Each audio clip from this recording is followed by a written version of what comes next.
zrobiłam film, który jest warty tego, aby o nim podyskutować, bo wzbudza, mówię tutaj o mowie ptaków, wzbudza ten film jednak właśnie fajne, różne skrajne emocje i bardzo lubię rozmawiać o tym obrazie z ludźmi, bo bardzo jestem ciekawa odbioru tego obrazu i jest to też taki film, taka rola, na którą bardzo długo czekałam i gdzieś bardzo ważna.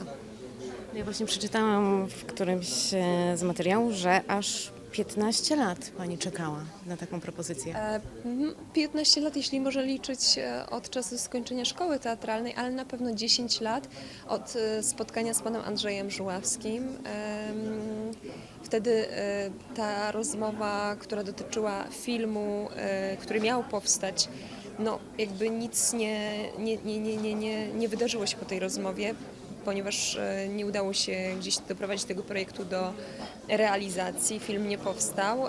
No i minęło 10 lat od tamtego spotkania, kiedy mogłam się w ten taki metafizyczny sposób poprzez tekst Andrzeja Żuławskiego gdzieś tam z nim w pracy spotkać.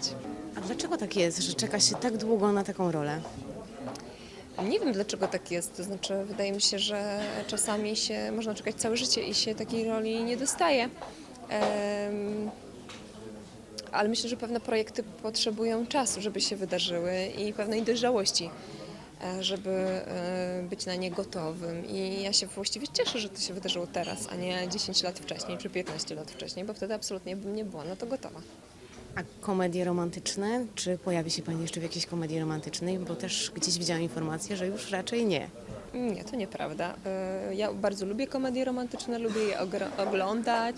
Sama jestem fanką Julie Roberts i uważam, że nie ma w tym nic złego, kiedy robi się kino artystyczne, a potem daje się sobie wytchnienie w jakiejś miłej komedii romantycznej, więc jak najbardziej. Jestem otwarta na takie propozycje.